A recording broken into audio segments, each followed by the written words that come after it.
Taste the Daily. Tamil Nadu முன்னாள் முதலமைச்சர் அம்மையார் ஜானகியின் 100வது பிறந்தநாள் விழாவை அதிமுக சார்பாக உற்சாகமாக கொண்டாட ஏற்பாடு செய்யப்பட்ட குழு அதிமுக தலைமை அலுவலகமான எம்ஜிஆர் மாளிகையில் ஆலோசனை நடத்தினர். இதில் பிறந்தநாள் விழா எவ்வாறு நடத்தப்பட வேண்டும் என்பது குறித்தும் கலை நிகழ்ச்சிகள் போன்ற பல்வேறு நிகழ்ச்சிகள் குறித்தும் ஆலோசனைகள் நடத்தப்பட்டன.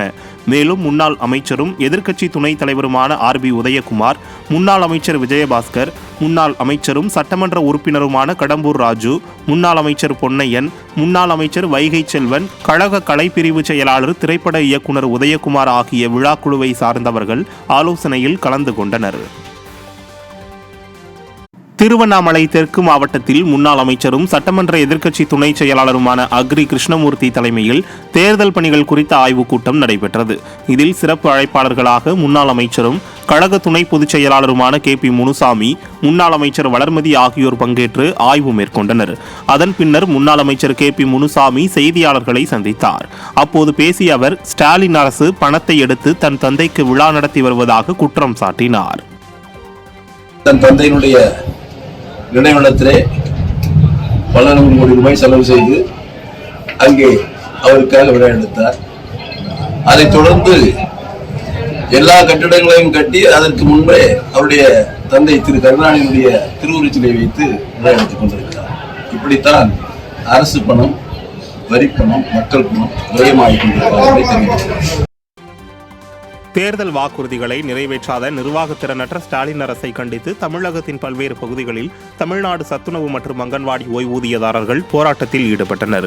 ஸ்டாலின் தேர்தலுக்கு முன் சொன்னபடி ஓய்வூதியதாரர்களுக்கு 6,750 ரூபாய் ஓய்வூதியம் மற்றும் சத்துணவு அங்கன்வாடி ஊழியர்களுக்கு காலமுறை ஊதியம் வழங்கப்பட வேண்டும் என்கிற கோரிக்கையை முன்வைத்து இந்த ஆர்ப்பாட்டங்கள் நடைபெற்றது. கோவை மாவட்ட ஆட்சியர் அலுவலகத்தில் நடைபெற்ற ஆர்ப்பாட்டத்தில் 2026 தேர்தலில் ஸ்டாலின் அரசுக்கு முடிவு கட்டுவோம் என ஓய்வூதியதாரர்கள் ஆவேசமாக தெரிவித்தனர். இதேபோல நாகர்கோவில், வேலூர், காஞ்சிபுரம் ஆகிய மாவட்டங்களில் தர்ணா போராட்டம் நடைபெற்றது.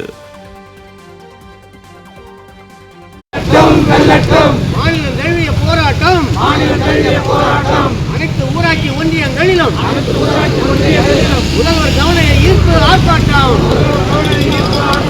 கவன ஈர்ப்பு ஆர்ப்பாட்டம், வெல்லட்டும்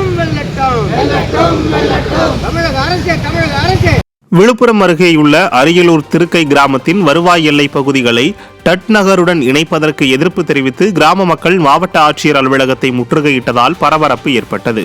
ஊராட்சிகளின் எல்லைப் பகுதிகளை பிரிக்கும் போது அரியலூர் திருக்கையை இருப்பிடமாக கொண்ட கிராம மக்களின் 700 ஏக்கர் நிலம் டட் நகர் ஊராட்சிக்கு செல்வதால் தங்களது பகுதிகளை டட் நகருடன் இணைக்கக்கூடாது என கிராம மக்கள் எதிர்ப்பு தெரிவித்தனர். ஆனால் திமுக சட்டமன்ற உறுப்பினர் அன்னியூர் சிவா அரசியல் காழ்ப்புணர்ச்சி காரணமாக தனக்கு வாக்களித்த டட் நகர் பகுதி மக்களுக்கு ஆதரவாக ஒருதலைபட்சமாக செயல்படுவதாக கூறப்படுகிறது. திறனற்ற திமுகவினர் அரசியல் காழ்ப்புணர்ச்சியோடு செயல்படுவதால் பலரும் பாதிக்கப்படுவதாக குற்றச்சாட்டு எழுந்துள்ளது. அரியலூர் கிராம எல்லையிலே சேர்க்கணும், டட்நகர் எல்லையில சேர்க்கணும் அப்படின்னு சொல்லிட்டு நாங்கள் வந்து தீர்மானம் நிறைவேற்றி நாங்கள் மறுபடியும் வட்டாட்சியர் கிட்ட கொடுத்தோம், ஆர்டிஓ கிட்ட கொடுத்தோம். மறுபடியும் அன்றைக்கி ஒரு பீஸ் மீட்டிங் போட்டாங்க.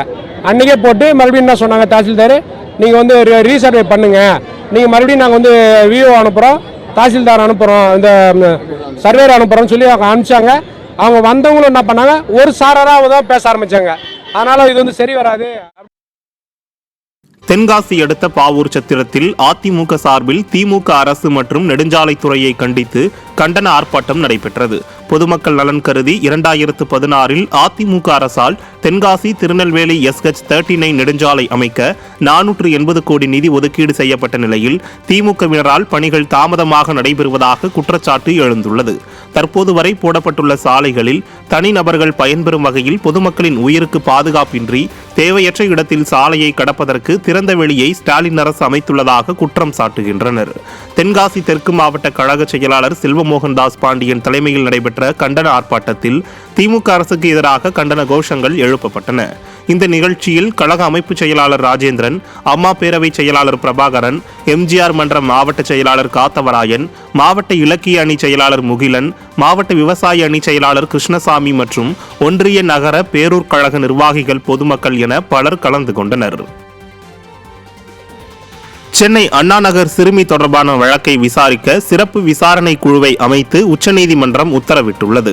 அண்ணா நகர் சிறுமி பாலியல் வன்கொடுமை வழக்கை திங்களன்று விசாரித்த உச்சநீதிமன்ற அமர்வு டிஐஜி சுரேஷ்குமார் தாக்கூர் தலைமையில் பிருந்தா உள்ளிட்ட 3 IPS அதிகாரிகள் இடம்பெறும் சிறப்பு விசாரணை குழு அமைக்கப்படுகிறது என்றும் இதில் தமிழ்நாடு கேடரை சேர்ந்த மற்றும் சாராத 2 பெண் IPS அதிகாரிகள் இடம்பெற வேண்டும் என்றும் கூறியது.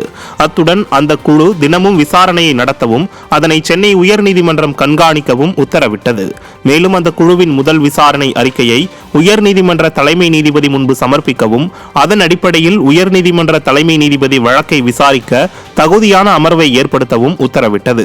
மேலும் அந்த அமர்வு முன்பு சிறப்பு புலனாய்வு குழு தனது விசாரணை அறிக்கையை வாரம் ஒருமுறை தாக்கல் செய்யவும், சிறுமியின் தாயிற்கு 1 வாரத்திற்குள் தமிழ்நாடு அரசு 75,000 ரூபாயை வழங்கவும் உச்சநீதிமன்றம் அறிவுறுத்தியுள்ளது. கன்னியாகுமரி கடல் மற்றும் அதனை ஒட்டியுள்ள பகுதிகளில் மேல் வளிமண்டல கீழடுக்கு சுழற்சி நிலவுவதால் தமிழகம், புதுவை, காரைக்கால் பகுதிகளில் வருகிற 24ஆம் தேதி வரை மிதமான மழை பெய்யக்கூடும் என சென்னை வானிலை ஆய்வு மையம் அறிவித்துள்ளது. நவம்பர் 20 முதல் 24 வரை இடி மின்னலுடன் தமிழகம், புதுவை, காரைக்காலில் மிதமான மழை பெய்யக்கூடும் என சென்னை வானிலை ஆய்வு மையம் தெரிவித்துள்ளது. சென்னையை பொறுத்தவரை லேசான மழைக்கு வாய்ப்புள்ளதாகவும் அதிகபட்ச வெப்பநிலை 31 டிகிரி செல்சியஸும் குறைந்தபட்சமாக 26 டிகிரி செல்சியஸும் இருக்கக்கூடும் எனவும் தெரிவிக்கப்பட்டுள்ளது. வங்கக்கடல், அந்தமான் கடல் பகுதிகளில் சூறாவளி காற்று வீசும் என்பதால் மீனவர்கள் அப்பகுதிகளுக்கு செல்ல வேண்டாம் என சென்னை வானிலை ஆய்வு மையம் அறிவுறுத்தியுள்ளது.